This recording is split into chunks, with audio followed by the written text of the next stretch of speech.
پروردگار بحروں بر، پروردگار بحروں بر۔ اعوذ باللہ من الشیطان الرجیم، بسم اللہ الرحمن الرحیم۔ ان اللہ وملائکتہ یصلون علی النبی یا ایہا الذین آمنوا صلوا علیہ وسلموا تسلیما۔ اللہم صلی علی سیدنا و نبینا و شفیعنا و مولانا محمد وعلی آل محمد وبارک وسلم۔ محترم خواتین و حضرات، السلام علیکم۔ پیام صبح کے ساتھ ایک بار پھر حاضر میں ہوں آپ کا میزبان انیق احمد۔ خواتین و حضرات، قرآن کریم کا علم حاصل کرنا یہ ہماری ذمہ داریوں میں سے ایک ذمہ داری ہے۔ ہم روزانہ کوشش کرتے ہیں کہ قرآن کریم سے قریب ہوا جائے، قرآن کریم کی ان آیات کے معنی مفاہیم کو سمجھا جائے۔ ہم زحمت دیتے ہیں اپنے ملک کے ممتاز علماء کو، وہ تشریف لاتے ہیں اور قرآن کریم کی جو چند آیات ہوتی ہیں روزانہ گفتگو میں آتی ہیں، ان کے معنی ہم تک پہنچائیں۔ قرآن کریم کیا فرما رہا ہے؟ ہم میں سے اکثر کی زبان عربی نہیں ہے۔ قرآن کریم کی یہ آیات کیا کیا معنی اپنے اندر رکھتی ہیں؟ ہمارے علماء ہمیں قرآن کریم سے قریب کر دیتے ہیں۔ خواتین و حضرات، آج ہم سورہ لقمان کی آیات 17 اور 18 پر بات کروائیں گے۔ ہمارے عہد کے ایک ممتاز مفسر قرآن، ایک ممتاز عالم دین تشریف فرما ہے۔ حضرت لقمان علیہ السلام کچھ نصیحتیں کر رہے ہیں اولاد کو، اور یا بنیا، اے میرے پیارے بیٹے۔ اب یہاں سے آغاز ہوتا ہے باپ کی نصیحت بیٹے کے لیے۔ بیٹے، تم کیا کرو کہ تم نماز قائم کرو، نیکی کا حکم دو، برائی سے روکو، اور جو بھی مصیبت تم پر آ پڑے اس پر صبر کرو۔ لقمان علیہ السلام کون؟ ذرا ہم ایک سوال یہ بھی رکھیں گے کہ ہمارے محترم مہمان ہمیں بتائیں کہ حضرت لقمان کون تھے؟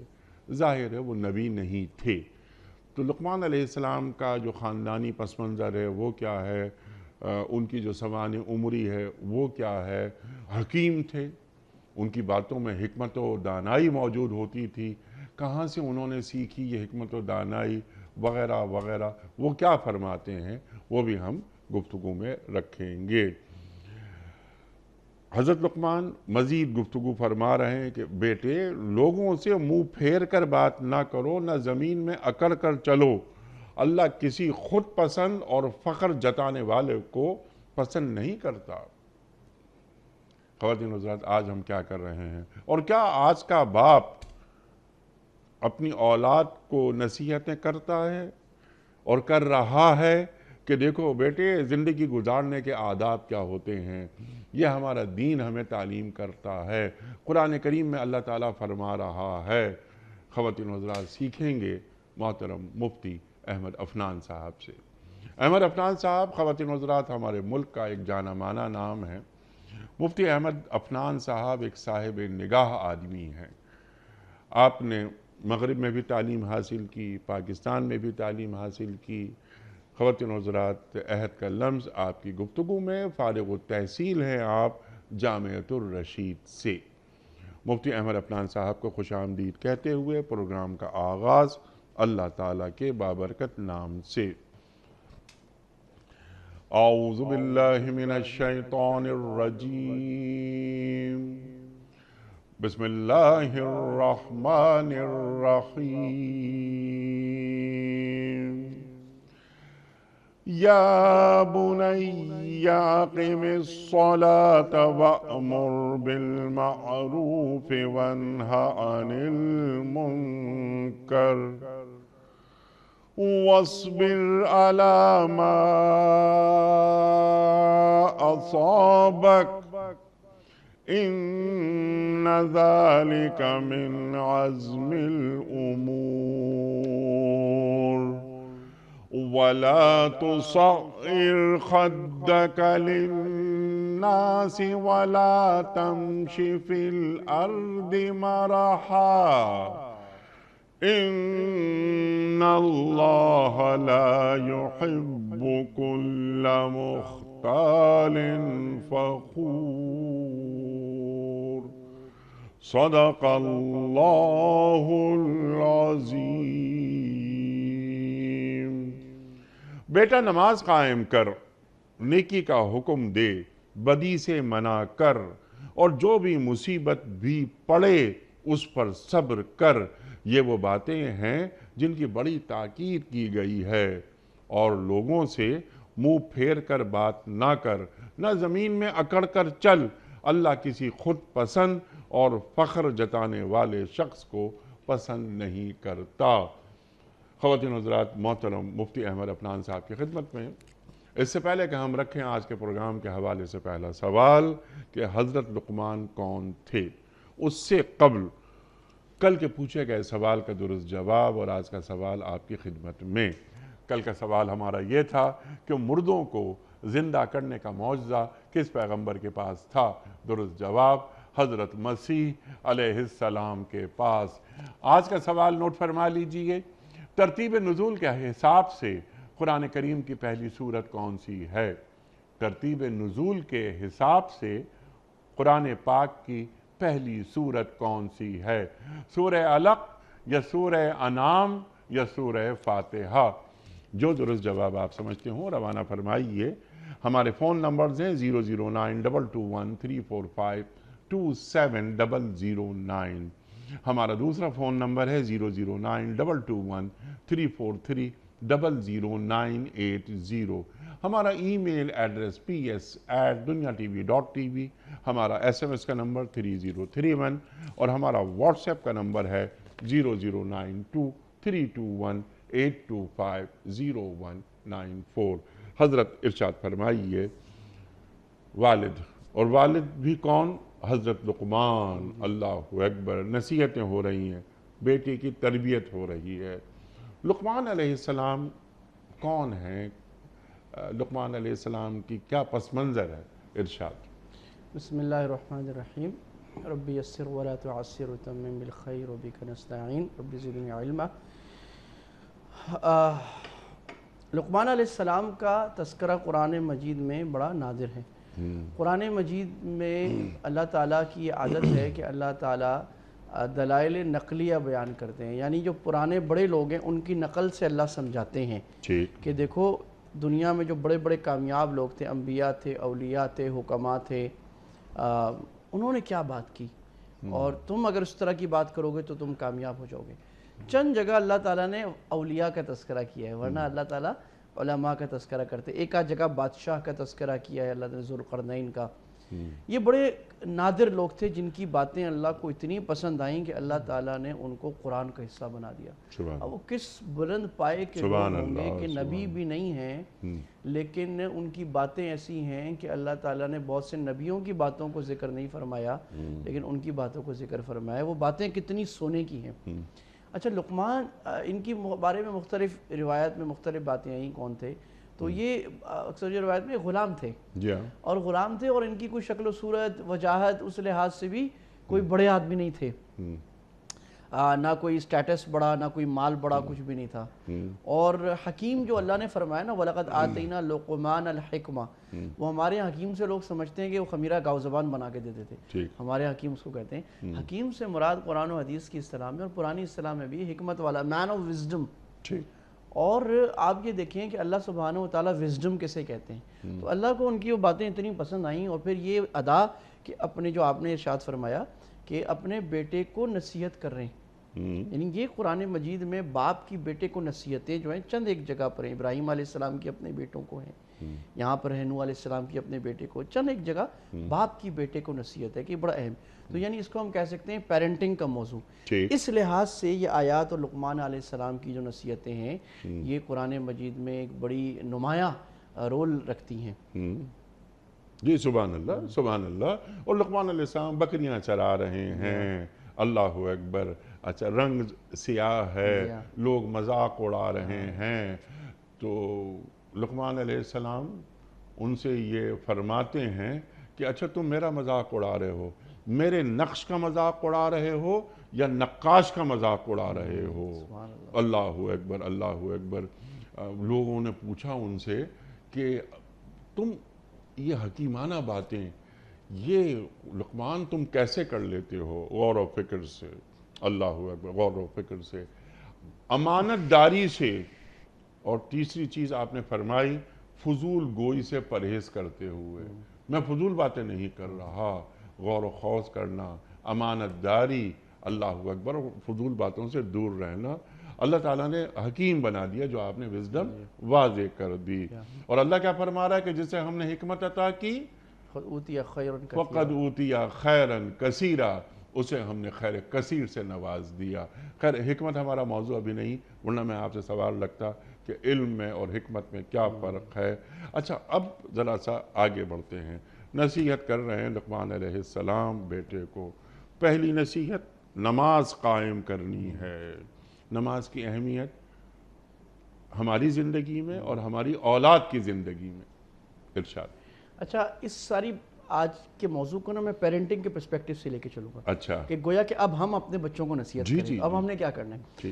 اچھا اس میں دیکھیں کہ پہلے انہوں نے جب ذرا تھوڑا پیچھے سے اگر چلیں کانٹیکسٹ میں، کہ پہلے انہوں نے عقائد مضبوط کیے، شرک نہیں کرنا، شرک سب سے بڑا ظلم ہے، والدین کے حقوق، اور پھر یہ کہا کہ اللہ تعالیٰ کی قدرت عظیمہ کو بیان فرمایا کہ بھائی کوئی ایک دانہ بھی ہو اور وہ دنیا میں کہیں پاتال میں چھپ جائے، اللہ نکال کے لا سکتا ہے، اللہ سارے کام، یعنی اللہ کی بڑائی، اللہ کی عظمت اپنی اولاد کے دلوں میں جاگزین کرنا، اتنا کہ اس کے ذہن میں ہو جائے کہ سارے کام کرنے والا اللہ ہی ہے، اور اللہ نے جو کہا ہے وہ کرنا ہی کرنا ہے نا۔ اب جب اللہ کی اہمیت پہلے دل میں بٹھا دی، اب اعمال کی طرف لائیں گے تو عمل اچھا ہوگا، اور اللہ کی کبریائی اور اہمیت اور بڑائی بیان کیے بغیر اگر آپ اعمال کی تلقین کریں گے تو اس کی اثر انگیزی اتنی نہیں ہوگی۔ یہ اسلوب بتایا جا رہا ہے سبحان کہ اللہ، بچے کی پہلی زندگی میں شروع میں تو بس اللہ بڑا ہے بیٹا، اللہ کیا ہے، یہ پہاڑ کس نے بنایا، زمین کس نے بنائی، یہ نعمت کس نے دی، کھانا کس، اللہ اللہ اللہ اس سے کرانا۔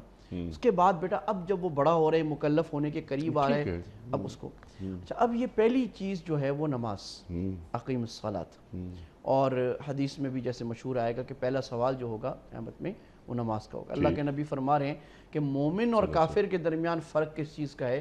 نماز کا۔ سبحان اللہ۔ آپ فرما رہے ہیں کہ جس نے ایک نماز جان بوجھ کے چھوڑ دی فقط کفر، کافر ہو گیا۔ یہ اور بات ہے کہ اکثر ائمہ کرام یہ فرماتے ہیں کہ اس سے مراد یہ ہے کہ کفر کی حدود میں چلا گیا، یا اس کا ایمان اتنا تھوڑا رہ گیا کہ جیسا کہ نہ ہو، جیسے ایک آدمی کے پاس 10-20 روپے ہیں تو ہم اس کو مالدار تو نہیں کہتے، تو ایمان ہے تو لیکن نہ ہونے کے برابر۔ امام احمد بن حنبل تو یہاں تک چلے گئے کہ بھئی وہ گیا، اگر جان بوجھ کے نماز چھوڑ دی تو گیا۔ تو یہاں تک جو ہے نا آپ صلی اللہ علیہ وسلم اہمیت بیان فرما رہے ہیں۔ پھر اب یہ بچے کو کہہ رہے اقیم الصلاۃ، نماز کو قائم کرنا، نماز پڑھنا نہیں، قرآن کی اصطلاح ہے، جانتے ہیں ماشاءاللہ پروگراموں میں کہ نماز قائم کرنا۔ نماز قائم کرنا کیا ہے کہ نماز کو اس کے آداب کے ساتھ، اس کے اوقات میں جماعت کے ساتھ مردوں کے لیے خاص طور پر، اور اس کے خشوع خضوع کے ساتھ، اس کے سنت طریقے کے ساتھ ادا کرنا، یہ ہے اقیم الصلاۃ۔ سبحان اللہ۔ اور اگر یہ خطاب ہو کسی بڑے کو، چاہے حاکم ہے، چاہے باپ ہے، چاہے کمپنی کا بڑا ہے جس کی بالادستی ہے، تو اس سے مراد ہے نظام صلاۃ قائم کرنا، یہ اقامت صلاۃ قائم کرنا۔ کبھی نماز کے وقت میں سارا کاروبار زندگی بزنس بند ہو جائے، حکومت نظام بنائے نظام صلاۃ، بھئی سارے کام بند ہو جائے، سارے کام چھوڑ کے سب نماز پہ آ جائیں، ایسے پریورگیٹیوز لے جس سے اپنی قوم نماز کی طرف زیادہ آنے لگے اور نماز پہ آنا آسان ہو جائے نماز چھوڑنے کی نسبت، یہ ہے اقیم الصلاۃ۔ اب اس میں یہاں پر ہم دیکھ لیں کہ ہم اپنی اولاد کے اندر نماز قائم کرنے کی تربیت کیسے کر سکتے ہیں۔ ٹھیک۔ اب اس میں مختلف نسخے حدیث میں بھی ہیں اور علماء سے نظر آتے ہیں۔ ٹھیک ہے۔ ایک نسخہ یہ ہے کہ بھئی گھروں، آپ نے فرمایا کہ گھروں کو مردہ نہ رکھو، کیسے کہ ساری نمازیں باہر پڑھو، گھر میں نماز پڑھو۔ اب جب گھر میں ماں باپ نماز پڑھتے ہیں، یہاں تک کہ باپ مرد سے بھی کہا کہ تم سنتیں گھر میں پڑھا کرو، افضل ہے، اللہ کے نبی ایسے۔ اب جب گھر میں وہ نماز پڑھے تو آپ نے دیکھا ہوگا، ہمارے گھروں میں بھی ہم نے اپنے سب بچوں کو دیکھا ہے، میرے بچے بھی سب کے، کہ جب ماں باپ نماز پڑھ رہے ہوتے ہیں تو وہ بچہ بچی ٹوپی پہن کے دوپٹہ شپٹہ لے کے نا، وہ 1 سال کی بچی بھی، میری ابھی بیٹی جو ہے وہ 1 سال کی ہے، وہ 11 مہینے کی تھی تو وہ آ جاتی کرولنگ کرتے اور وہ سجدے کی حیت بناتی تھی، وہ سب کو دیکھ رہی ہے۔ اللہ اکبر۔ اب یہ ہے اقیم الصلاۃ، نماز کا ماحول بنانا شروع کرنا۔ جب بچہ ذرا بڑا ہو تو بھائی باپ انگلی پکڑ کے مسجد لے جا رہے ہیں، اب وہ نماز کا ماحول بن رہا ہے، اب وہ دیکھ رہا ہے گھر میں کہ جب نماز کا وقت آتا ہے تو ساری انٹرٹینمنٹ، کھانا پینا اور سارے کام جس میں وہ چھوٹ کے سب نماز پہ جاتے ہیں، اب یہ آبزرو کر رہا ہے نماز کا۔ بچے کو یہ بتانا کہ بیٹا میں تم سے خوش ہوں، لیکن اگر تم اب جو ذرا بڑا ہو گیا، 7 سال کا ہو گیا، اب 7 سال کے بعد ذرا نماز کا کہنا ہے اور 10 سال سے ذرا سختی کرنی ہے، ٹھیک، تو اب وہ ماحول اگر بنایا ہوگا تو آپ کو 10 سال میں سختی کرنے کی ضرورت نہیں پڑے گی، کہ اب وہ بچہ دیکھ رہا ہے کہ ماں باپ یہ بتا رہے ہیں کہ بیٹا تم میرے پیارے ہو، تم میری آنکھوں کے تارے ہو، لیکن اگر تم نماز چھوڑو گے تو میں ناراض ہو جاؤں گا، ٹھیک، اور کسی کام پہ اتنا ناراض تم سے نہیں ہوں گی، اتنا نہیں ہوں گا، نماز چھوڑو۔ اب اس کو لگ رہا ہے کہ یہ تو بہت خطرناک ہے کہ میرے ماں باپ کو سب سے زیادہ جس چیز کی اہمیت ہے وہ تو نماز ہے۔ دیٹس پیرنٹنگ فار صلاۃ، نماز کے اچھے اچھے قاریوں کی قرات سنانا، اچھی مسجدوں میں لے جانا، اچھے، تو یہ اس کو نماز اور قرآن کی مشق گھروں میں آنا، یہ ہے ہمارے لیے اقامت اور الصلاۃ۔ اگر خدا نہ خواستہ والد کی نماز چھوٹ گئی کسی وجہ سے تو گھر میں والد بار بار ذکر کرے کہ آج دیکھیں کتنی بڑی غلطی ہو گئی، کتنا بڑا نقصان ہو گیا، آدھے گھنٹے کے بعد 1 گھنٹے کے بعد پھر کہ آج میری ظہر کی نماز چھوٹ گئی، اس کی کچھ دیر کے بعد یہ دیکھو بیٹے آج میری ظہر کی نماز چھوٹ گئی، تو احساس گھر میں دلا دیا جائے، بہت اہم۔ اور یہ میں عرض کروں کہ آپ نے بڑی خوبصورت بات کی اشارہ فرمایا، صحابہ کرام میں اگر کسی کی نماز چھوٹتی تھی سب اس کے گھر پہنچ جاتے تھے، بھائی خیر تو ہے، جی یعنی مطلب تھا کہ کوئی بہت بڑا حادثہ پیش آ گیا یا بہت بڑا بیماری آ گئی جو کوئی نہیں آ سکا مسجد میں۔ اور ایک اور میں بات عرض کروں کہ کبھی نماز چھوٹ جاتی ہے، کبھی آپ ایسے علاقے میں ہوتے ہیں جہاں مسجد قریب نہیں ہوتی، تو گھر میں جماعت کرائیں، یہ سنت اکثر ہمیں معلوم نہیں ہے، جی چاہے اکیلی بیوی اور شوہر بھی ہیں تو دونوں نماز کرائیں، بچہ ہے بچے کو پیچھے کھڑا کریں، جماعت کی نماز کرائیں سبحان اللہ، تاکہ اس کی پریکٹس ہوتے رہے، اور یہ بڑی زبردست تربیت ہے۔ تو ایک کمرہ گھر میں نماز کے لیے مخصوص کر دیا بڑی زبردست بات، یہ سنت ہے، سنت ایک صحابی نے گھر میں نماز کے لیے کمرہ مختص کیا تھا اور اللہ کے نبی کو بلایا تھا، آپ نے افتتاح فرمایا تھا اس کا، سبحان تو یہ بھی سنت کی چیز ہے۔ تو یہ ہو گیا نماز کا ماحول قائم کرنا، اور پھر وہی آخری بات کہ بچوں میں نماز کا ماحول اس وقت بنے گا جب میں خود نماز پڑھتا ہوں، سبحان اللہ، جب میں نہیں پڑھتا تو بچہ ہمیں امیٹیٹ کرتا ہے، بچے کی فطرت اللہ نے بنائی، وہ ایکشنز دیکھتا ہے۔ جی ہاں، تو اگر اب میں لوگوں کو کہتا ہوں بھائی شادی ہو جاتی ہے، بچے کسی کے ہو جاتے ہیں، کہتے ہیں بھائی کیا کریں، بولتا بھائی اب تک نہیں سدھرے تھے اب بچوں کو نہیں سدھر جاؤ، کیونکہ اب جو آپ غلط کام کرو گے یہ متعدی ہوگا آپ کے اولاد تک، اور ڈبل گناہ ہو جائے گا، تو اب آپ جو ہے نا اپنے آپ کو صحیح کرنا شروع کر دیں۔ تو یہ ہو گیا اقیم الصلاۃ کا معاملہ پیرنٹنگ کے پرسپیکٹو سے۔ سبحان اللہ، وَأْمُرْ بِالْمَعْرُوفِ وَانْهَ عَنِ الْمُنْكَرِ، تو بیٹے کو بتایا جا رہا ہے کہ تم امر بالمعروف کرو، نہی عن المنکر کرو۔ اب یہ ہم جانتے ہیں سب کہ امر بالمعروف نیکی کا حکم کرنا اور برائی سے روکنا، یہ ایک خاص اصطلاح ہے قرآن و سنت کی، اس کا ایک خاص مفہوم ہے، اور یہاں تک کہ اللہ تعالیٰ نے جو اس امت کی افضلیت رکھی ساری امتوں پر، اس کی بنیادی وجہ جو سورہ آل عمران میں ہے آیت نمبر 104 میں، وہ ہے کہ دعوت اور امر بالمعروف نہی عن المنکر کرنا، کنتم خیر امۃ اخرجت للناس تأمرون بالمعروف وتنہون عن المنکر۔ اسی طرح اس کو فرض قرار دیا گیا ہے سورہ آل عمران ہی کی اگلی آیت سے، وَلْتَكُمْ مِنْكُمْ أُمَّةٌ، وَلْتَكُنْ امر کا صیغہ ہے، یعنی اس میں کمانڈ ہوتا ہے، اللہ کمانڈ کرے کہ ضروری ہے تم میں سے ایک جماعت ایسی ہو جو امر بالمعروف اور نہی عن المنکر کرتی رہے، وَيَدْعُونَ إِلَى اللَّهِ، اللہ کی طرف دعوت دیتی رہے۔ تو اللہ کی طرف دعوت دینا، نیکی کا حکم دینا، برائی سے روکنا، یہ سارا کچھ واجب، اور اس کی جو مزید ایلیبریشن ہے اس حدیث میں آگئی جس میں 3 سٹیجز بیان فرمائے کہ بھئی جو کسی برائی کو دیکھے، مَن رَآ مِنْكُم مُنْكَرًا فَلْيُغَيِّرْهُ بِيَدِهِ، ہاتھ سے روکے، وَمَن لَّمْ يَسْتَطِعْ فَبِلِسَانِهِ، جو نہیں روک سکتا وہ زبان سے روکے، اور یہ نہیں روک سکتا وہ دل میں یہ ارادہ کرے کہ جب موقع ملا اس برائی کو روکوں گا۔ یہ اس کے سٹیجز آگئے۔ تو اب برائی سے روکنا اور نیکی کا حکم کرنے سے پہلے کی بات یہ کہ خود بھی نیکی پہ چل رہا ہو اور برائی سے روک رہا ہو، اور یہ دوسری طرف یہ خود جب میں کسی اور کو نیکی کا حکم دے رہا ہوں تو یہ میرے لیے بھی تحریک ہے کہ میں خود اس نیکی پر زیادہ چلوں گا انشاءاللہ، کیونکہ میرے دل میں خواہش ہے میں دوسرے کو کہہ رہا ہوں نماز پڑھو، میں دوسرے کو کہہ رہا ہوں قرآن پڑھو، میں دوسرے کو کہہ رہا ہوں بھائی رشتہ داروں سے اچھا تعلق رکھو، اور میں دوسرے کو کہہ رہا ہوں والدین کا احترام کرو، تو میں خود بھی کر رہا ہوں۔ یہ اللہ نے ایک بنایا، جو زبان پہ بول جاری ہوتے ہیں، دعوت جو ہے وہ سب سے پہلے اپنے لیے ہوتی ہے، بڑی راز سمجھنے کی بات ہے۔ لوگ سمجھتے ہیں کہ دعوت دوسروں کی نہیں ہوتی، میری زبان سے میرے کان زیادہ قریب ہیں، سائیکالوجی ہے، جب انسان کوئی بات کہہ رہا ہوتا ہے سب سے پہلے خود متاثر ہو رہا ہوتا ہے، اس کے بعد دوسروں پہ مؤثر ہو رہا ہوتا ہے. ٹھیک. تو اور اگر اس لیے ہم کہتے ہیں نا کہ جب کوئی آدمی اپنی بات سے اپنی دعوت سے خود متاثر نہیں ہے وہ دوسروں کو مؤثر نہیں کر سکتا. وہ اپنی بات پہ خود اس کا یقین نہیں ہے وہ دوسروں کو مؤثر. اسی طرح ونہا عن المنکر، معاشرے میں جو گندگیاں، برائیاں، گناہ، حق تلفیاں، ظلم، ناانصافیاں پھیلی ہوئی ہیں ان پر آواز اٹھانا ایک سلیقے اور حکمت سے، بے ڈھنگے انداز سے نہیں. تو ونہا عن المنکر بھی اسی طرح ہے کہ بھائی اب حکمت سے، یعنی یہ تو ہے زبان سے رکنا. اس کا مطلب نہیں ہوئی نماز نہیں پڑھے تمہیں شرم نہیں آتی نماز نہیں پڑھے، توبہ توبہ کتنا نہیں. ارے بھائی نماز پڑھ لو، ارے بھائی اللہ راضی ہو جائے گا، ارے بھائی میری جان آ جاؤ، چلو یار آج تو کوئی بات نہیں یار ہم بعد میں مل کے کھانے پہ چلے جائیں گے، آ جاؤ، اس طریقے سے. اور ایک بڑے شیخ محمد الغزالی مشہور ایک عالم تھے شام کے، تو ان سے کسی نے پوچھا کہ بے نمازی کا کیا حکم ہے. اب ہمارے یہاں کوئی پوچھے تو اس کا جواب یہ ہوتا ہے کہ وہ فاسق ہے، یہ ہے، وہ ہے، گناہ گار ہے. تو انہوں نے کہا بے نمازی کا حکم یہ پیار سے اس کا ہاتھ پکڑ کے مسجد لے جاؤ. سبحان اللہ. اب یہ دعوتی انداز ہے کہ یہ انداز وہاں کہ ہم سمجھتے ہیں کہ امر بالمعروف نہی عن المنکر کا مطلب لٹ مارنا ہے، لٹ مارنا نہیں ہے. وہ اس کا امر بالمعروف اور نہی عن المنکر کا طریقہ اللہ کے نبی نے سکھایا کہ فَإِذَا الَّذِي بَيْنَكَ وَبَيْنَهُ عَدَاوَةٌ كَأَنَّهُ وَلِيٌّ حَمِيمٌ. اس انداز سے نیکی کا حکم دینا ہے، برائی سے روکنا ہے کہ سخت سے سخت دشمن بھی آپ کا دوست نہ بن جائے، آپ کا گرم جوش دوست بن جائے، جی جگری یار بن جائے. یار بن جائے. ادعو الی سبیل ربک بالحکمت والموعظۃ. آپ کو کرنا ہے لیکن بڑی حکمت سے، جو لقمان علیہ السلام کی صفت ہے، وزڈم کے ساتھ، انڈائریکٹ طریقے سے کہ بھئی گھما پھرا کر بات کرنا، اپنے اوپر آپ رکھے. دیکھیں نا وہ جو قرآن مجید میں اللہ تعالیٰ نے سورہ یاسین میں ذکر فرمایا ہے حبیب نجار کا، تو وہ یہ کہتے ہیں وَمَا لِيَ لَا أَعْبُدُ الَّذِي فَطَرَنِي. میں کیوں اللہ کی عبادت نہ کروں بھائی؟ اللہ نے مجھے یہ نہیں کہ تم اللہ کی عبادت کیوں نہیں کرتے، میں کیوں عبادت کی اللہ کی اپنے اوپر رکھ کر بات کرنا کہ دوسرا یہ نہ سمجھے کہ یہ مجھے کوئی شرمسار کر رہا ہے. اپنے یہ حکمت کے انداز ہے جو دعوت والوں کے ساتھ رہ کر اور حکیم لوگوں کے ساتھ رہ کر انسان کو آنا شروع ہوتا ہے کہ کیسے بات کرنی. سبحان اللہ. اور اپنی بات پہنچا بھی دی جائے اور سامنے والے کی عزت نفس بھی متاثر نہ ہو.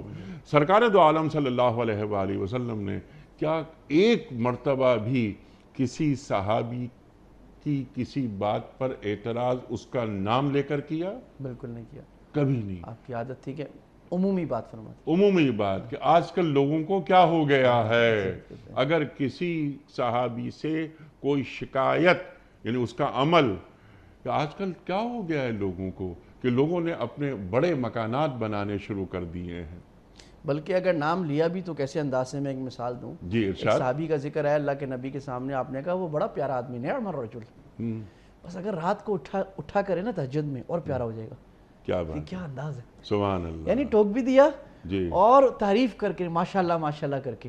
سبحان تو اللہ. یہ حکمت کا انداز ہمیں بڑی بدقسمتی سے ہمارے بعض لوگ بیچارے ناپختہ فیس بک پہ، سوشل میڈیا پہ اصلاح کا بیڑا اٹھائے ہوتے ہیں، کیونکہ ہر ایک نے دوسرے کی اصلاح کرنی، اپنی تو کرنی نہیں. اور وہ جو ہے نا وہ بیچارے ان کا یہ ہے کہ فلاں حکمران خراب، فلاں آدمی خراب، فلاں مولوی صاحب خراب، اس کو شرم نہیں آتی.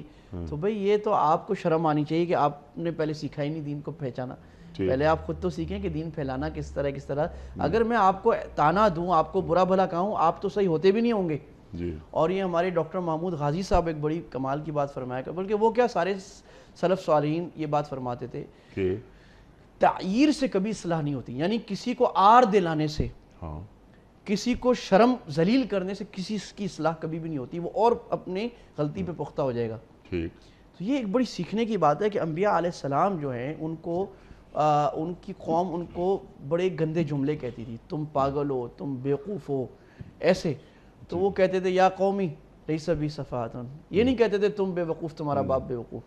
کہتے نہیں میری قوم میں بے وقوف نہیں ہوں، میں تو اللہ کا نبی ہوں. اور تمہارا بھائی ہوں. اس کے اعتراض کو، جاہلانہ اعتراض کو حقیقی سوال بنا لیتے اور اپنی کلیریفیکیشن دینا شروع کر دیتے کہ نہیں میں تو تمہارا بھائی ہوں، بھائی میں نبی ہوں، میں بے وقوف نہیں ہوں، دیکھو میں تمہیں دل کی اخلاص سے بات کہہ رہا ہوں، تمہارے بھلے کی بات کہہ رہا ہوں، اس انداز سے. ٹھیک ہے تو اس میں اپنے نفس کو روندنا پڑتا ہے، جو آگے اس آیت میں آ رہی ہے بات، جی ہاں کہ امر بالمعروف اور نہی عن المنکر اس وقت ہو سکتا ہے کہ وَاصْبِرْ عَلَىٰ مَا أَصَابَكَ کا جذبہ ہو۔ اللہ اکبر اچھا اب یہ آپ دیکھیں گے کہ قرآن مجید میں جگہ جگہ دعوت کے ساتھ صبر کا ذکر ہوتا ہے۔ مثلا جو دوسری وحی ہے قرآن کی، جو پہلی وحی میں تو اقرا آ گیا، دوسری وحی سے دعوت شروع کر دیا، یا ایھا المدثر قم فانذر وربک فکبر وثیابک فطہر ورجز فہجر ولا تمنن تستکثر۔ اب اللہ کی بڑائی بیان کرو لوگوں کے سامنے، دعوت شروع ہو گئی۔ وَلِرَبِّكَ فَاصْبِرْ، اللہ کے لیے صبر کرو۔ اب یہاں صبر کیوں آ گیا بھائی؟ اس لیے کہ جب آپ صحیح طرح لوگوں کو دین کی بات سکھائیں گے، چاہے جتنی بھی شوگر کوٹڈ کر لیں، جی لوگ آپ کو تانا دیں گے، عیب نکالیں گے، کیونکہ لوگوں کو یہ بات نہیں اچھی لگتی اپنے غلط مزاج تبدیل کرنا۔ ٹھیک اور اسی طرح اللہ فرما رہے ہیں سورہ عصر میں کہ مومنین کی 4 صفات ہیں، اِلَّا الَّذِينَ آمَنُوا وَعَمِلُوا الصَّالِحَاتِ، یہ اپنی ہو گئی، وَتَوَاصَوْا بِالْحَقِّ وَتَوَاصَوْا بِالصَّبْرِ، حق کی وصیت ایک دوسرے کو کرنا کہ بھائی انیق صاحب آپ یہ کر لیں، خالد صاحب آپ یہ کر لیں، دیکھیں خالد صاحب کتنے اچھے آدمی ہیں۔ آپ اس طرح بھی کہیں گے نا، اگلا آپ کو تانا دے گا، آپ کے خلاف باتیں کرے گا، تو اب فوراً آ گیا ایک دوسرے کو صبر کی وصیت کرنا کہ بھائی انیق صاحب پریشان نہ ہو یار، کوئی بات نہیں، صبر کر لیں، صبر کر لیں، صبر کر لیں، بھائی پریشان نہ ہو، بہن پریشان نہ ہو۔ یہ کہ صبر، اگر دعوت کے ساتھ صبر نہیں ہے تو اس کا مطلب یہ داعی کچا ہے، بھی بالکل خام ہے، ٹھیک ہے اس کو بھی دعوت نہیں دینی چاہیے۔ اپنا پہلے دعوت دینے سے پہلے اپنی دعوت کا طریقہ اور اپنی اصلاح کرنی چاہیے، سبحان کہ اللہ لوگوں کی تانے کو برداشت اور سپنج بننے کے لیے پہلے سے تیار ہونا۔ سبحان اللہ۔ دین پیش کرنے والے کو کبھی غصہ نہیں آنا چاہیے۔ اور وہ مطلب ایسے ہی کہتے ہیں نا، اس کی مثال جیسے آپ نے بڑی خوبصورت بات کی کہ ڈاکٹر کی مثال ہے۔ اب ڈاکٹر جو ہے وہ اگر دیکھ رہا ہے کہ ایک مریض غصہ بھی کر رہا ہے، اس کے پورے جسم پہ پھوڑے ہیں، تو وہ اس سے کراہت نہیں کرے گا بلکہ مزید محبت کرے گا، مزید اس کا خیال کرے گا۔ تو اگر کوئی آدمی برا جواب دے رہا ہے، اس کا مطلب یہ بیچارہ تو اور زیادہ مریض ہے، اس کو تو اور زیادہ اصلاح کی ضرورت ہے، اسپریچول ہیلتھ کی، اس پہ اور زیادہ پیار محبت سے محنت کرنے والی ضرورت ہے۔ ہمیں لوگ کہتے ہیں کہ بھائی میں اس پہ کام نہیں کر سکتا، وہ آدمی بڑا خراب ہے۔ تو بھائی اچھے آدمی پر محنت کر کے آپ کیا کریں گے؟ یا مدرسے میں دعوت دے کے کیا کریں گے؟ وہ تو پہلے ہی صحیح ہے، تھوڑا سا اور صحیح ہو جائے گا، اور کیا کریں گے آپ؟ کام تو کرنے کی ضرورت اس پر ہے جو خراب ہے۔ ایک بڑی عجیب، مجھے بڑی تکلیف دیتی ہے، ہمارے جو بعض دیندار کہلانے والے لوگ ہیں وہ کہتے ہیں بھائی فلاں لبرل آدمی ہے، اس کے خلاف برا بھلا لکھتے ہیں۔ ارے بھائی وہ لبرل ہے، جو بھی ہے وہ اللہ کا بندہ ہے، اللہ کی بندی ہے، اور اکثر مسلمان ہے، اس کو کسی نے غلط فہمی میں ڈال دیا ہے۔ اگر آپ ایسی باتیں کرو گے وہ تو اور دور ہو جائے گا۔ آپ جا کے اس پہ محنت کریں، محبت پیار سے اس کو اپنی طرف لائیں، اور اس کے نظریات کی بھی صحیح کریں، اخلاق سے بھی دعوت دیں، اس کو اپنا بلانے کی، وہ ولی حمیم بنانے کی کوشش کریں نا، اس کو گرم جوش دلی دوست۔ تو یہ کہ داعی والا جو ہوتا ہے وہ ہر ایک کے ساتھ، کافر مسلمان کے ساتھ برابر محبت کا جذبہ رکھ کے کام کرتا ہے، اس کو نتیجے کی توقع مدعو سے نہیں ہوتی، بڑی اہم بات ہے، اس کو نتیجے کی توقع اللہ سے ہوتی ہے۔ اگر 10,000 لوگ اس کی دعوت پہ نیک بن جائیں پھر بھی کامیاب، کوئی ایک بھی نہ بنے پھر بھی کامیاب، ٹھیک ہے، کیونکہ نتیجے کا مکلف وہ ہے نہیں۔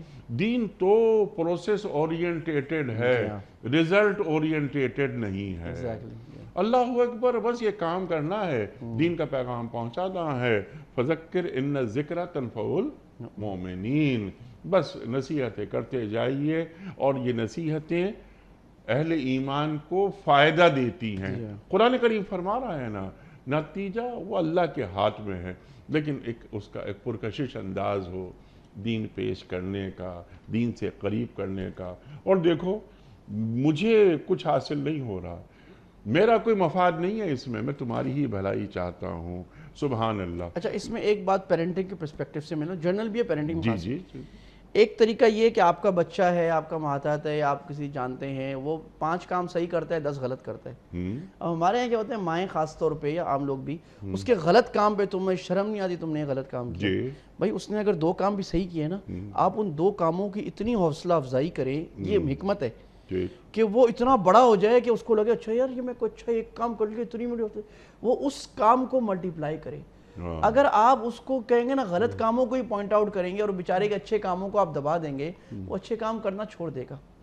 اچھے کاموں کو لے کر بڑھا کر ملٹیپلائی کر، یہ انداز ہے۔ تو ہمارے ہم فیس بک پہ بھی دیکھتے ہیں کہ ایک آدمی پوسٹ ڈالتا ہے تو وہ جو ہے نا اچھا کمنٹ تو کوئی نہیں کرتا، لوگ الٹا کمنٹ شروع کرتے ہیں، آپ اعتراض شروع کر دیتے ہیں. جی ہاں. تو بھئی اگر آپ کو اس کی وہ بات اچھی لگی ہے، آپ اس کو ایک پھول دے دیں، کوئی دل دے دیں، کوئی پیار محبت کی بات کر دیں، تاکہ اس کو پتہ لگ جائے کہ بھی یہ بات اچھی کی ہے، حوصلہ افزائی کی ہے، شکریہ کیا اس کا. پازیٹیو رہیں. پازیٹیو اسپیکٹس کو اتنا آپ پھیلائیں، اتنا انفلیٹ کریں کہ نیگیٹیوٹی خود دب جائے. سبحان اللہ سبحان اللہ. اور یہ کوئی معمولی معاملہ نہیں ہے. اگر ہمارے معاشرے میں مثبت انداز فکر سامنے آئے تو معاشرے میں جو وائبز ہوتی ہیں وہ پازیٹیو ہو جاتی ہیں. یہ معاشرتی آلودگیاں ہوتی ہیں جو نیگیٹیوٹیز جب سامنے آتی ہیں. جس معاشرے میں غیبت ہوتی ہے، جس معاشرے میں گالیاں دی جاتی ہوں، تو وہ گالیاں وہ غیبت ہواؤں میں گھومتی ہیں. پھر وہ ہوائیں، وہ ماحول، وہ آب و ہوا کیسے اچھی ہو سکتی ہے؟ ٹھیک ہے نا مفتی صاحب؟ اب ایک بات بہت اہم آپ نے فرمائی تھی، میں چاہتا ہوں اس پہ ذرا مزید گفتگو آپ فرمائیں. وَاصْبِرْ عَلَىٰ مَا أَصَابَكَ کے حوالے سے ہم اپنی اولاد کو، پیرنٹنگ کی بات آپ بار بار کر رہے ہیں اور بہت اچھا کر رہے ہیں. یہ باپ لقمان علیہ السلام بیٹے کو بتا رہے ہیں، جب تم نیکی کا درس دو گے، برائی سے روکو گے اور تم اللہ کا پیغام بیان کرو گے تو مسائل آئیں گے، اور یہ مسائل مصائب میں تبدیل ہونے کا امکان ہے. تو متزلزل نہیں ہونا، تمہارے قدم نہیں لڑکھڑائیں، صبر کرنا، اور اس صبر کا اجر اللہ سے لینا. ٹھیک ہے نا مفتی صاحب؟ تو اب یہ بچوں کے ساتھ نا مثلا اگر آپ پریکٹیکل مثال لے لیں، اسکول میں پیش آتا ہے بہت کہ وہ بولتا ہے فلاں نے مجھے گالی دی، تو ہم کہتے ہیں یہ بھی گالی دے گا. اس کو ہم نے سکھانا ہے بیٹا کوئی آپ کو گالی دے، آپ کو اس کو گالی نہیں دینی. آپ کو اس کو بولنا ہے میرے بھائی کوئی بات نہیں، آپ نے معاف کرنا. اگر کوئی آپ سے ناراض ہو جائے آپ پہلے بن جائیں اس کو. اور اگر کوئی گالی دے تو اس بچے کو یہ سکھا دیا جائے کہ اس سے یہ کہنا کہ ٹھیک ہے تم نے مجھے گالی دی، لیکن میری تربیت ایسی نہیں کہ میں تمہیں جواباً گالی دوں. میرے والدین نے مجھے اس طرح بڑا نہیں کیا، اور اگر میری گالی میرے والدین کے علم میں آ گئی کہ میں نے بھی گالی دی تو سوچو کہ ان پہ کیا گزرے گی. اللہ اکبر اللہ اکبر. یہ صبر ہو جائے گا. یہ سب اس کی یہ ٹالرنس اور انڈیورنس اس کی بچپن سے اگر تربیت کرتے رہیں گے، کیونکہ بچے کے اندر ایک فطری جو ہے نا ایک ابال ہوتا ہے. اب وہ جیسے ایک پودا ہوتا ہے، اس کے پتے بڑھ جاتے ہیں نا، اس کی کانٹ چھانٹ کرنی پڑتی. تو یہ بچے کو کانٹ چھانٹ کر کے بڑے خیال سے اس طرح لے کے اگر چلیں گے تو بچپن سے ہی وہ ہیرا دل والا بن جائے گا انشاءاللہ. سبحان اللہ سبحان اللہ. اچھا اب یہاں سے صبر اس کے مزاج کا حصہ بن جائے. اچھا یہ وہ باتیں ہیں جن کی بڑی تاکید کی گئی ہے اور عزم الامور کی بات ہو رہی ہے. تو یہ ذرا اس کو ذرا کھول دیجئے آپ کہ یہ بڑے کام ہیں، بڑے عزم والوں کے کام ہیں، یہ معمولی باتیں نہیں ہیں. اصل میں یہ تو اللہ تعالیٰ تو ہیومن سائیکالوجی اللہ نے پیدا فرمائی نا، تو ظاہر اللہ سے زیادہ کون جاتا ہے. تو اللہ نے فرمایا ان ذالک لمن عزم الامور، یہ بڑے ہمت کے کاموں میں. یعنی مطلب یہ کہ کوئی اتنا آسان نہیں ہے کہ ایک آدمی آپ کو برا بھلا کہہ رہا ہے، وہ آپ کو کوئی رشتہ دار آپ کو تکلیف ہی دیے چلا جا رہا ہے، آپ کے خلاف غیبتیں ہی کر رہا ہے، آپ کے عیب ہی بیان کر رہا ہے، آپ کو ہر جگہ کاٹ رہا ہے، ہر جگہ آپ کو نیچا دکھانے کا کوئی موقع ہاتھ سے نہیں جانے دے رہا، اور آپ اس سب کو پی جائیں. بہت مشکل کام ہے. لیکن اللہ کی سکھا رہے مشکل کام ہی تو کرنے کا ہے کہ تمہارا جو درجہ بڑھے گا وہ مشکل امتحان سے گزر کر ہی تو بڑھے گا. آسان کام تو ہر ایک کر لیتا ہے. تو اسی لیے عزم اللہ کہہ رہے ہیں کہ دیکھو ہمت کا کام ہے، یعنی اہمیت مزید بتانے کے لیے کہ صبر کر لینا یہ، اور نماز کی پابندی کر لینا، کوئی بھی نماز نہ چھوڑنا، آندھی چلے طوفان ہو، مشکلات ہوں، نیند آ رہی ہو، اور امر بالمعروف اور نہی المنکر کرنا، چاہے لوگ آگے سے جو کہیں، یہ سارے عزم کے ہمت والے کاموں میں. لیکن تم ہمت والے بنو، جس طرح اولو العزم من الانبیاء اللہ نے فرمایا کہ انبیاء سارے عزم والے تھے، اولیاء عزم والے تھے. تم نے بھی اگر ان کے نقش قدم پہ چلنا ہے، بڑا بننا ہے، تو ذرا ہمت والے مسلمان بنو. تو یہاں اللہ تعالیٰ ایک مسلمان کو کورج دے رہے ہیں. یعنی مسلمان کو نا بالکل ایسے جو آپ کہتے ہیں نا انٹروورٹ نہیں ہونا چاہیے، دبنے والا. اس کو جو ہے وہ تھوڑا سا ہمت والا، کرج والا، بہادر ہونا چاہیے. بہادر کا مطلب یہ کہ وہ آگے سٹینڈ لے لے، سٹیپ اٹھائے، اور اس کے کانسیکوینسز کو برداشت کرنے کی سکت اور طاقت رکھے. ذرا سی بات پہ رونے نہ بیٹھ جائے، ذرا سی بات پہ دل ہار کے نہ بیٹھ جائے، اپنے دل کو مضبوط رکھے. اور یہ اللہ کے ذکر اور تلاوت اور دین پر چلنے کا نتیجہ ہوتا ہے، دل مضبوط ہو جاتا ہے۔ تو یہ بہادری جو ہے یہ اس کا حصہ ہے، اس لیے فرمایا ان ذالک لمن العزم، ہے مشکل کام لیکن یہی تو کرنے کا کام ہے، اللہ سے یہ فرما رہے ہیں۔ سبحان اللہ، سبحان اللہ۔ اور بڑے کام بڑے لوگ ہی کیا کرتے ہیں، اللہ اکبر۔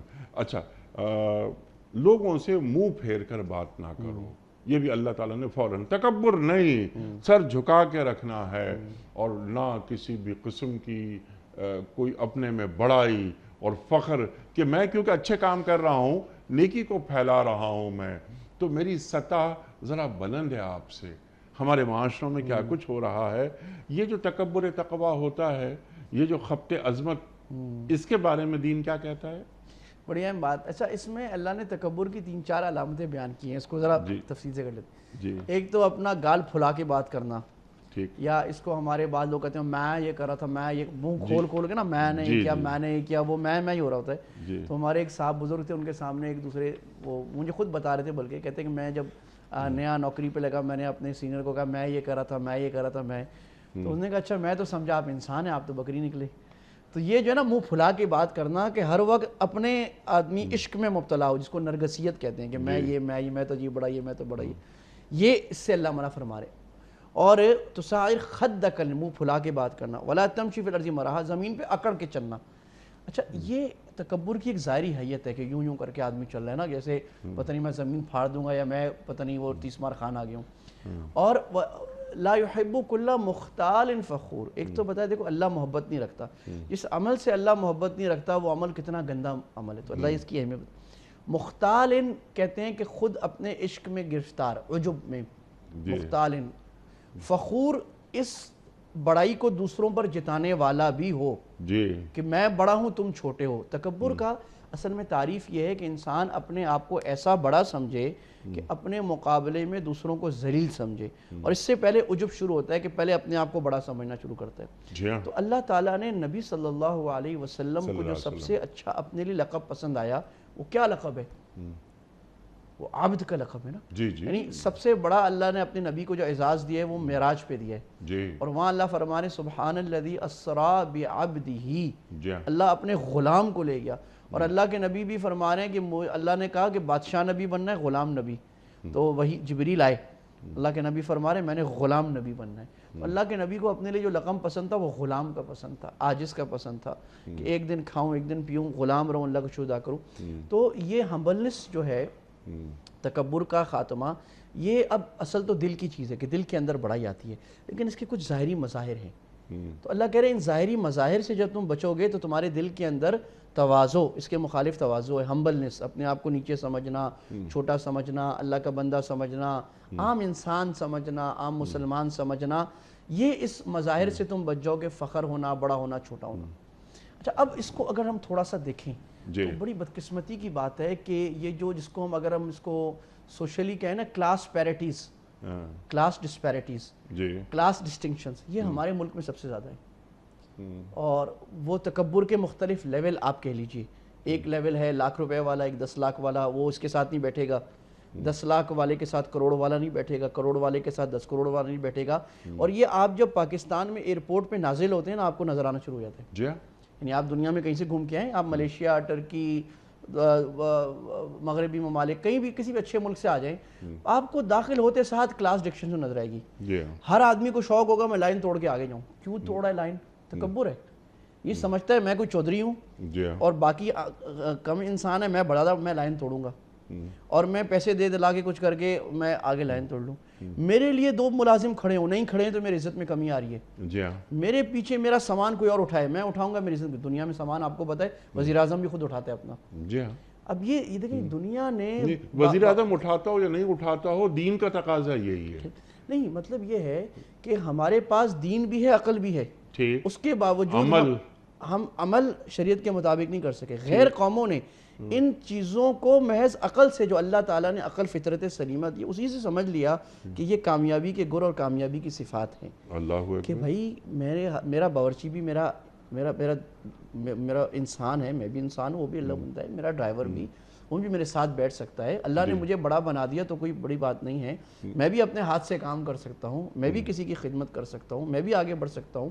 تو خدمت, لوگوں کے آگے بڑھنا, یہ وہ چیزیں ہیں جو انسان کو تواضع اور ہمبلنس میں سبحان ڈالتی ہیں. اللہ. اللہ کے رسول صلی اللہ علیہ وآلہ وسلم نے دنیا پر بڑے بڑے احسانات کیے, بتا دیا طریقہ زندگی گزارنے کا. لیکن جو بات آپ فرما رہے ہیں نا, فرد, معاشرہ اور ریاست تینوں کو ایک سطح پر آپ صلی اللہ علیہ وآلہ وسلم لے آئے. سبحان اللہ. یہ ہے بات کہ یہ کیا بلال حبشی رضی اللہ تعالی عنہ اور حضرت عبد الرحمن بن عوف رضی اللہ تعالی عنہ, اللہ اکبر, امارت, دولت, پیسہ, عثمان غنی رضی اللہ تعالی عنہ, لیکن وہ فرد ہو, ریاست ہو, معاشرہ ہو, ایک سطح پر لوگ سوچیں گے, ایک سطح پر رہیں گے. اللہ اکبر. اچھا, یہ آپ نے بالکل کبر نہیں ہو, فخر نہ ہو, زمین پہ اکڑ کے نہ چلو, انسان کو انسان رہنا چاہیے. ایک بات درمیان میں رہ گئی, میں چاہتا ہوں کہ اس پہ ذرا اور آپ اسٹریس ذرا ہونا چاہیے تاکہ ہم سیکھیں, ہم سب لوگ سیکھیں. اللہ فرما رہا ہے, اور دیکھیے اس پہ بھی کیا بلاغت ہے کہ یہ تمام جو باتیں جو بیان کر رہا ہوں میں, اور باپ لقمان علیہ السلام بیان کر رہے ہیں بیٹے کو, ان ذالک من عزم الامور, من عزم الامور. اللہ اکبر. یہ کوئی معمولی کام نہیں ہے. یہ اب ہم باتیں کر لیتے ہیں, بہت ساری باتیں, محفلیں ہوتی ہیں, علماء کے خطابات ہوتے ہیں, اللہ اکبر, لیکن جب عمل کا وقت ہوتا ہے تو اس وقت پیچھے ہٹ جاتے ہیں.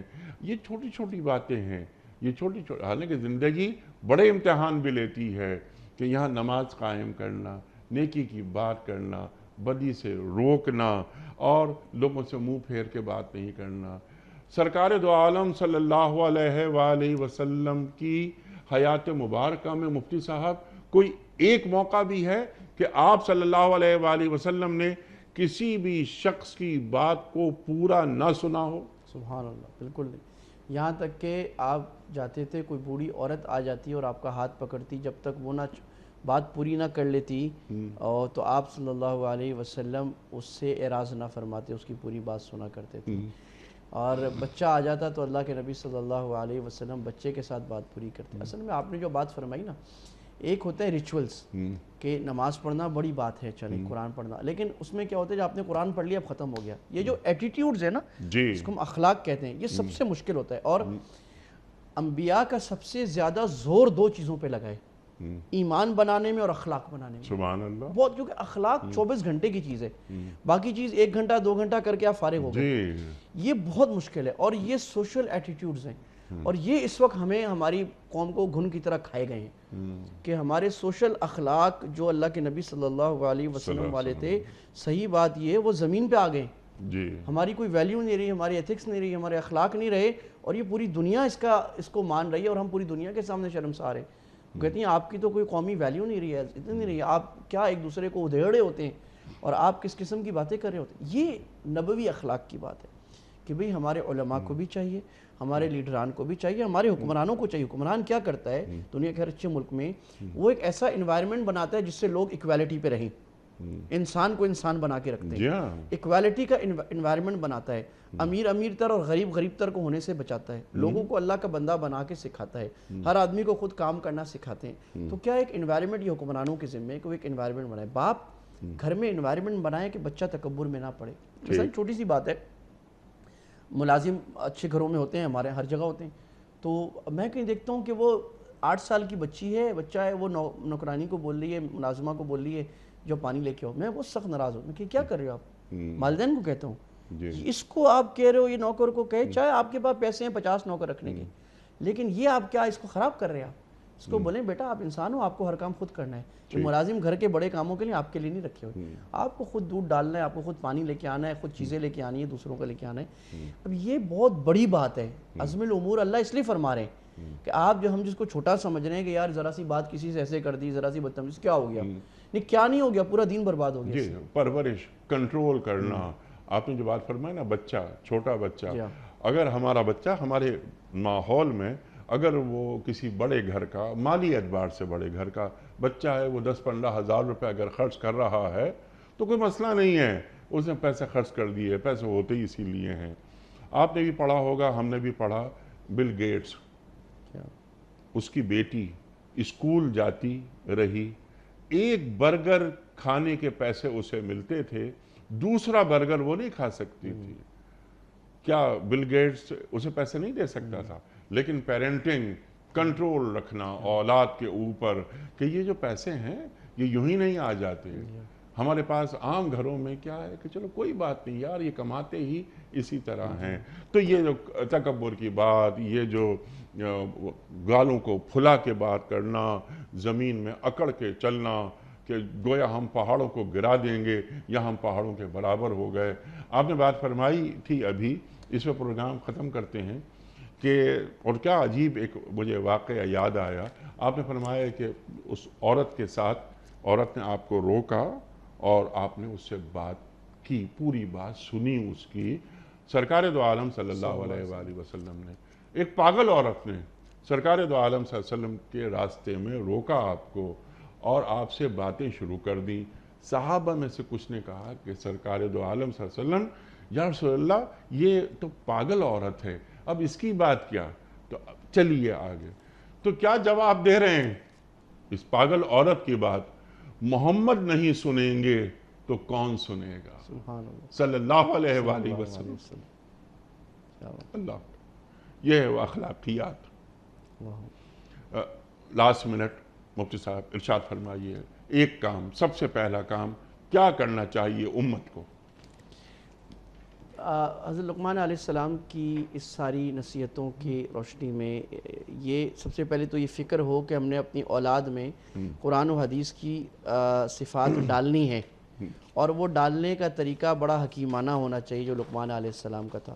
اور اولاد کو نصیحت کرتے ہوئے سب سے اہم چیز عمل میں ان کو نماز کی اہمیت بتانی ہے، جی، کہ ان کو پتہ لگے بھی نماز ایک نن نیگوشیبل چیز ہے۔ جی ہاں، اور اسی طرح ان کو نیکی، دوسروں کو نیکی کا راستہ دکھانے کا جذبہ پیدا کرنا، خود ان کو نیکی کا راستہ دکھانا، برائی سے حکمت سے روکنے کا طریقہ سکھانا ان کو، اپنے پیرس کو، اور ان کو صبر کرنا، ٹالرنس، برداشت، دب جانا، پی جانا، یہ چیزیں سکھانا، اور اپنے آپ کو انسان اور نیچے انسانیت پہ رہنا سکھانا، ہمبل رہنا سکھانا، تکبر سے بچنا، منہ پھاڑ کے بات کرنے سے، غصہ ہونے سے، پاؤں پٹکنے سے بچانا۔ اس سے بڑی محبت سے بچے کو ڈیویٹ کر کے نبی صلی اللہ علیہ وسلم کی صفات پہ لانا، یہ ہماری ذمہ داری کام ہے۔ آج کے درس سے اگر ہمیں صرف اس کا شعور پیدا ہو جائے تو بڑی بات ہے، پھر ایک بڑا موضوع اس پر ہم سیکھتے رہیں اور سنتے رہیں اور کتابیں پڑھتے رہیں تاکہ ہم بچوں کی تربیت، کیونکہ یہ ایک ہمیشہ کا پروسیس ہے، ساری زندگی کا چلتا رہے۔ جی، سبحان اللہ، سبحان اللہ، کیونکہ والدین کے مقام پر پہنچنا کوئی معمولی بات نہیں ہے۔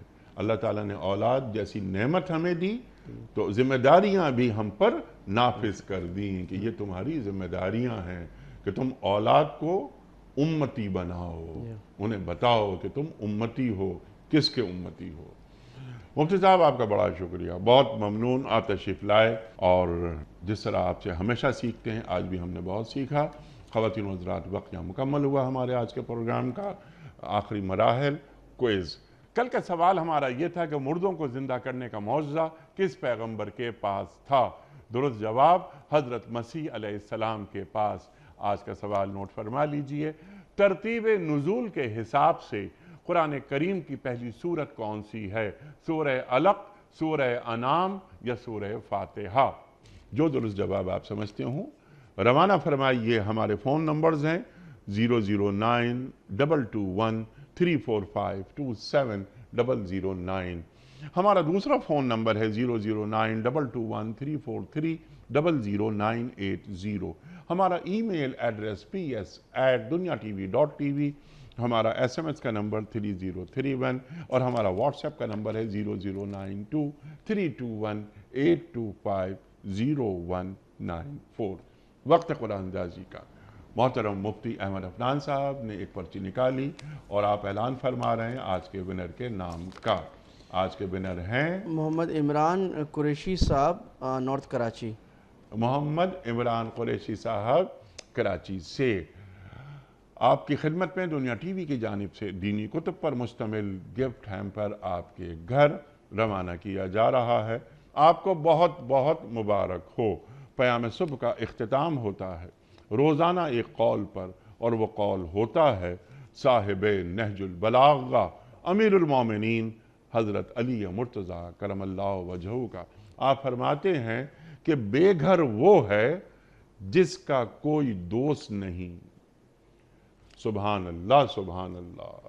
اپنے میزبان انیق احمد کو کل تک کے لیے اجازت دیجیے۔